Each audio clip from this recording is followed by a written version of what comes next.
उत्तराखंड के ये पूर्व मुख्यमंत्री बलिया उत्तर प्रदेश में बुधवार को एक कार्यक्रम के दौरान सवाल के जवाब में कहते हैं कि नाथूराम गोडसे देशभक्त थे, इसमें कोई संदेह नहीं किया जा सकता।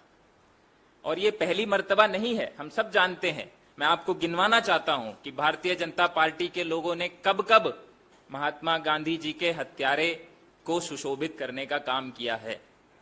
आप सब जानते हैं कि भाजपा की सांसद प्रज्ञा ठाकुर, जिनका हमने वीडियो में भी दिखाया, उन्होंने कहा कि भैया नाथूराम गोडसे देशभक्त था, है और रहेगा। और मोदी जी ने 2019 के दौरान कहा कि मैं इनको बिल्कुल मन से अपने माफ नहीं कर सकता हूं। अगर आपकी बात में वजन होता, अगर आपकी बात में सच्चाई होती, तो हिम्मत नहीं होनी चाहिए थी आज त्रिवेंद्र सिंह रावत की कि वो दोबारा ये बात बोल सके। अमित शाह जी ने, हमने वीडियो में भी दिखाया, महात्मा गांधी को कहा कि ये तो चतुर बनिया था। उन्होंने देश के जो राष्ट्रपिता हैं उनके लिए कहा कि भैया ये तो चतुर बनिया था। और इन्हीं के प्रवक्ता संबित पात्रा ने एक टीवी डिबेट में कहा कि एक्चुअली में देश के राष्ट्रपिता मोदी जी हैं। असम के भाजपा के सांसद कामाख्या प्रसाद ने कहा कि इनकी विचारधारा तो कचरे के समान है। अनंत हेगड़े भाजपा नेता ने बापू के स्वतंत्रता के पूरे संग्राम को ही ड्रामा बताया। अब हम ये कहना चाहते हैं कि भारत देश में राष्ट्रपिता के हत्यारे को राष्ट्रभक्त कहना खाली राष्ट्रपिता का ही अपमान नहीं है, इस राष्ट्र का भी अपमान है। और मोदी जी विदेश में जाते हैं तो मोदी जी गांधी जी की उन्हें याद आ जाती है, गांधी जी के बारे में बात करने लगते हैं, गांधी जी की फोटो पे फूल चढ़ाने लगते हैं। बार बार जब उन्हें विचारधारा की जरूरत पड़ती है तब वो गांधी जी को याद करते हैं। लेकिन फिर उन्हीं की पार्टी के पूर्व मुख्यमंत्री, जो 4 साल एक प्रदेश का मुखिया रहा हो, वो ओपनली ये बात कह रहा है। ये क्या मजाक है? हम ये चाहते हैं कि वंस एंड फॉर ऑल, हमेशा के लिए भारत देश में नाथूराम गोडसे का महिमा मंडन बंद होना चाहिए। एक भारतीय राजनीति से ये हमेशा के लिए गायब होना चाहिए। किसी की हिम्मत नहीं होनी चाहिए कि वो ये कह सके दोबारा कि नाथूराम गोडसे देशभक्त था।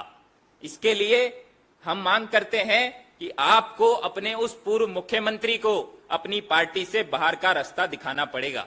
इसके अलावा कोई और चारा नहीं बचा है। और जब तक आप ये नहीं करते हो तब तक संदेश नहीं जाएगा।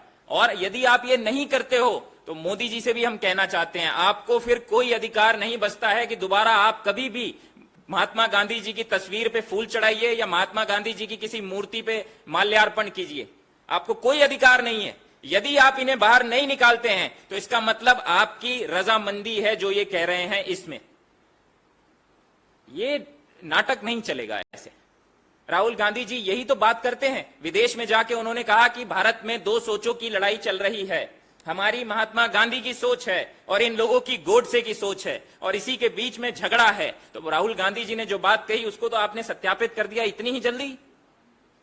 और यही तो बात राहुल गांधी जी कहते हैं कि हम नफरत के बाजार में मोहब्बत की दुकान खोलना चाहते हैं। और आप सबके माध्यम से आज मैं बताना चाहता हूं कि उस नफरत के बाजार में क्या क्या मिलता है। उस नफरत के बाजार में मिलती है हिंसा, घृणा, नफरत, झूठ की राजनीति, बेरोजगारी, महंगाई, किसानों पे अत्याचार, जहां खिलाड़ी हैं लाचार।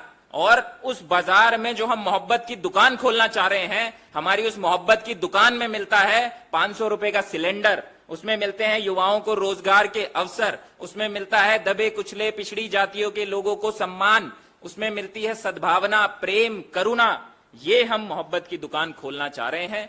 और हम पुनः एक बार मोदी जी से मांग करते हैं कि मोदी जी अपने इस मुख्यमंत्री को, पूर्व मुख्यमंत्री को पार्टी से बाहर का रास्ता दिखाइए, इन्हें पार्टी से निकालिए और देश में एक संदेश दीजिए कि महात्मा गांधी जी के हत्यारों का महिमा मंडल करने वालों की भारतीय राजनीति में कोई जगह नहीं है।